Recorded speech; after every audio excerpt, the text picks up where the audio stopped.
Greetings, ladies and gentlemen, and welcome to this narration of the web novel Burning Stars, Falling Skies, taken from both HFY and Royal Road. The link to the original will be down below, and as always, I hope that you enjoy. And if you do, please subscribe, like, and comment so that the great algorithm and all its wisdom decides to help grow this channel. Chapter 5, The First Year. Thirg trailed warmly as they crawled from the moist swamp soil. The first thing they saw while blinking against the bright light of the morning was a form looming over them and offering scraps of heart-and meat. Each whelp was barely the size of one of her graspers and just about as intelligent. One by one they darted out and took the meat in her hand and scurried off into the swamp. The part of her shaped by human memories and experiences screamed that she should care for and rear her young, but that wasn't the way of the DrakeBear. Until the end of their first year, they were nothing more than animals, unintelligent and ruled by instinct. Protecting and nurturing them would be a labor-intensive fool's errand. His simple paddock wouldn't be able to contain the agile and feral whelps, especially if they tried to flee from her as the potential predator. She snorted. It wasn't an entirely illogical response. In times of famine, it wasn't unknown for DrakeBear to eat the males and young. She smiled toothily at her young as they disappeared off into the swamp. In a year, her daughter's ancestral memories would awaken, and they would realize their purpose. Thirg had no hold over them after their birth, but she was sure that the weight of their human recollections would draw them back. Once they shifted through their inheritance of reflections, her daughters would see that they had no choice but to join Thirg in her crusade to civilize the primitive race. Turning from the nesting ground, she returned to Lament, the grandiose name for what charitably might be called a compound. To date, her encampment consisted of a simple grain farm, 2 paddocks of hearten, her house, and a smoking hut to preserve meat, a storage shed, and a building that she had planned to turn into a forge. Thirg sighed. Despite all the skills passed on to her from the human benefactors, she still couldn't get the forge hot enough to melt iron. Whether it was the poor quality of the coal that she had extracted from the mountains, or an inability to blow enough oxygen over the flames, the result was nothing more than some slightly charred chunks of iron ore. Her difficulty in conquering iron made sense. All of her inherited memories came from society where day-to-day labors were performed by robots. Even though she had access to skills and techniques from the greatest that humanity had to offer, their knowledge of the Bronze and Iron Age was purely theoretical or from the hearted hobby projects. From them, Thirg knew what to do. It was how that drove her frustration. Still, there had been lots of progress. After a couple tries, she was able to make molds and cast a handful of spearheads, an axe head, and a knife from the bronze to supplement the stone tools. But her inability to work iron was holding her settlement back. The knife and the axe that dealt too quickly, forcing her to pound them back into shape and reshaping them so frequently that it slowed her work noticeably. Luckily, none of the other tribes came to raid the swamp in the intervening time. The needle pistol was almost empty, and once it was out, she would be stuck with the 2 throwing spears, long spear, a hand axe. None of the other DrakeBear really knew how to use weapons other than a stone or natural glass. But that didn't make her hopeful about the odds against an entire tribe. She could only hope that the fear of the swamp tribe would keep the others away long enough for her daughters to grow up, or for her to figure out iron. Even just iron pauldrons and braces would go a long way towards keeping her safe. Thirg hummed to herself as she went to the smoking hut, a squat building made of crude bricks. Outside the hut was a sheltered fire pit where she boiled the leather of the heartened hides that hardened them into armor and containers. She threw another log on the fire before using a stick to push the pile of cherry-red coals. One by one she picked them up with a flat rock and brought them into the smoking hut, where they joined the other embers amongst the damp wooden chunks of the swamp. She waved a fan made of leaves over a couple times as smoldering flames to make the flare up a little, and then coughed as a wave of smoke assaulted the sensitive membranes of her throat. The walls of the hut were filled with the poles slotted into the walls, hanging heavy with the hot-and meat. Unlike humans, the DrakeBear couldn't subsist on grain, so storing food for the winter would be an issue, one that many DrakeBear tribes resolve via ritualistic cannibalism. Until she managed to figure out refrigeration or find salt, this would be her primary method for preserving food. It didn't taste nearly as good as fresh meat, but she preferred it to starvation. She exited her hut and stared up the sky. The sun spent less time in the sky each day, and soon winter would come. Her storage shed was filled with grain for her hut and herds, and between their smoked meat and the herds themselves, Thirg was hopeful for the coming winter. The following months went more smoothly than expected. Winter came, and it was a mild one. None of the rival tribes moved during the winter, instead hunkering in place and sacrificing their weak and ill to appease the angels and end the cursed cold. Thirg paced herself, relying on hunting and spearfishing as much as she could on the warmer days, and her 2 herds of Hotten survived the winter, slightly skinnier, but otherwise none the worse for wear. Spring came, and the swamps shifted from grey to brown to a slightly more green-brown. Thirg hunted enough to lay another 2 clutches of eggs while adding to her Hotten herds, the abundance of grain allowing most of the Hotten to give birth during the mating season. And Thirg ensured that only the largest males mated with the sows. It was a long-term plan, but eventually selective breeding would increase the size of the Hottens of her herd. During winter, Thirg wasn't able to range far enough to search for better coal, so she still hadn't solved the iron problem. Instead, whenever she wasn't hunting, she devoted herself to leatherworking. It took some time for her to figure out the correct heat and time to soak the Hotten hides, so as to layer and harden them. But by the time spring came around, she had figured the trick to it. The armor she fashioned from the slaughtered Hotten was crude and difficult to put on, but it would likely turn aside a weapon used by the rival DrakeBear. Unfortunately, even Hotten was a good deal smaller than Thirg, making so the armor consisted of boiling each hide individually and frantically molding it into the shape that it would need to be before stitching them together with the sinew and bone needle.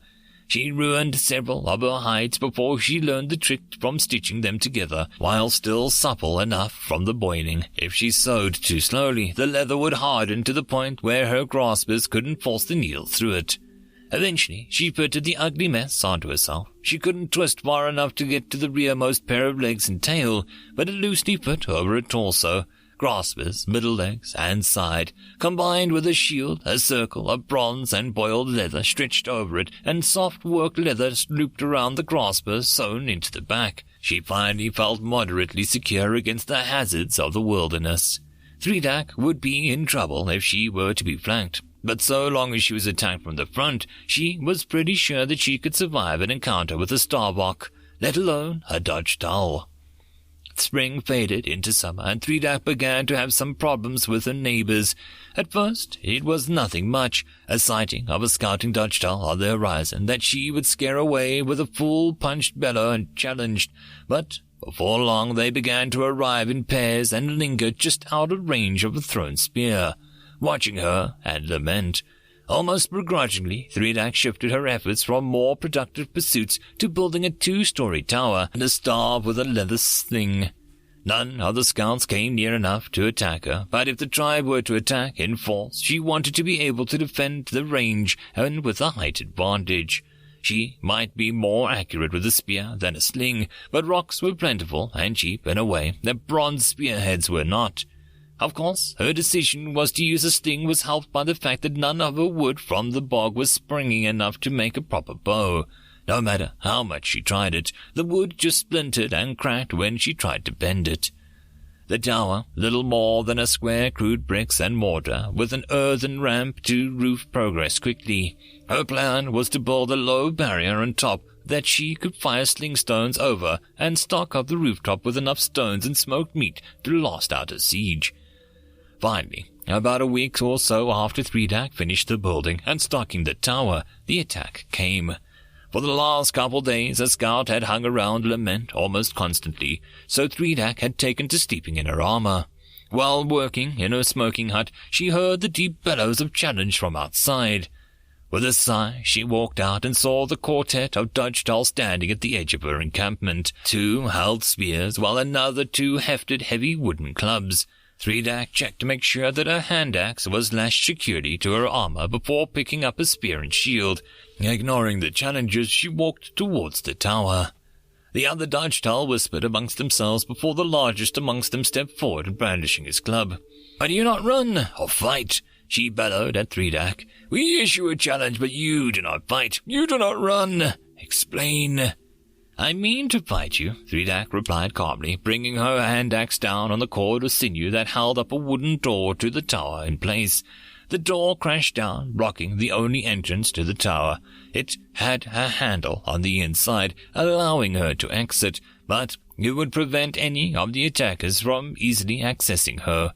"I just wanted to choose the place to fight. Now, are you going to carry through with this attack, or did your mothers hatch you with weak shells?" The warrior bellowed back in rage, her simple mind unable to process the concept that Threedak might goad her into a trap. She charged straight into a stone from a sling. Threedak was barely proud of that shot. She hadn't had much time to train with the weapon, and although she could hit stationary targets with some accuracy, her current siege plan counted more on having a lot of rocks and any sort of real accuracy. The rock hit the warrior in the shoulder, breaking scales and stunning the DrakeBear that didn't even see it coming. She paused, staring at the wound in confusion. Another rock embedded itself with a whir into the soft fur right next to her. Threedak frowned. The weapon was tricky to get a hang of, but she would hardly be able to maintain her self-proclaimed title as Queen of the Swamp if she let herself be bested at such an early juncture. Steadying herself, she swung the staff again, flicking her graspers to release the stone at the right moment. This time, the rock hit the confused DrakeBear in the forehead with an audible crack. Her opponent sank to all 6 legs, dropping her club. Threedak took advantage of her opponent's apparent concussion to slam another rock right into the middle leg. She stumbled into the ground, letting out a croak of pain. "Witch!" one of the remaining 3 raiders blurted out. "She used her magic on Lepsek. She's hurt her without touching and without spear. We need to leave before she hurts us without touching too." "Quiet!" a second attacker silenced the panicking DrakeBear. "The priest put Lepsek in charge. We wait until Lepsek says what to do." Threedak flicked her membranes over her eyes in disgust as she realized another rock at the injured Lepsek. In that moment, she was glad that she had figments of the humans to keep her company over the last year rather than the rest of her kind. As lonely as she had grown, she suspected that having to deal with a simple-minded tribeswoman would have driven her to madness. As lonely as she had grown, she suspected that having to deal with a simple-minded tribeswoman would have driven her to madness. The rest of the bandits turned unexpectedly to Lepsek as Threedak pummeled her with rocks. Lepsek had long since lost consciousness, but Threedak simply wanted to make sure that the imposingly large DrakeBear was firmly dead before she shifted her aim. Finally, sure that the tribeswoman laying outside her storehouse was nothing more than a pile of protein, Threedak shifted her aim to Lepsek's companions. The remaining DrakeBear were debating what to do, with the first insisting that they flee. It took Threedak another 4 throws before one of her rocks hit the survivor due to a long range, but that's all that it took. "Tangog, speak truth!" her victim hissed, slapping her graspers over the broken scales that began leaking blood where the rock had hit. "She is a witch. She hurt without touching. See?" She gestured to the wound. With that, the remaining DrakeBear fled, periodically glancing over their shoulders to where Threedak stood triumphant in her tower. She smiled toothily at them. Today, they would run away, but soon her daughters would arrive. Together, they would wipe away the weak and the superstitious locals, consume their memories, and capture their males. Threedak nodded in satisfaction as she climbed down from the tower and collected her prize. Lepsek was bulky. Properly smoked, she could provide Threedak with enough protein to lay another clutch of eggs, and with weeks' worth of food. Satisfaction. That was a new emotion for her. The life of a DrakeBear was always filled with crisis. There was almost never enough food. And if there was time to lay eggs, emptying out your caloric stores. Now there was planning and purpose. A handful of buildings was inelegant and crude, but they were a clear stepping stone towards her daughter's eventual steps into space. That was something worth being satisfied about. End of chapter. And that, my friends, concludes this video. I hope that you enjoyed. If you enjoyed the story, please follow the link down below and let the author know. If you wish to support this channel, you can do all the usual YouTube gumph, like subscribing, following, and more importantly, sharing. All of these things do help the channel grow. If you wish to do more, there are links for donations, Patreon, and channel memberships as well. And until the next time, I hope that you all have a wonderful one. I'll see you in the next video. Cheers.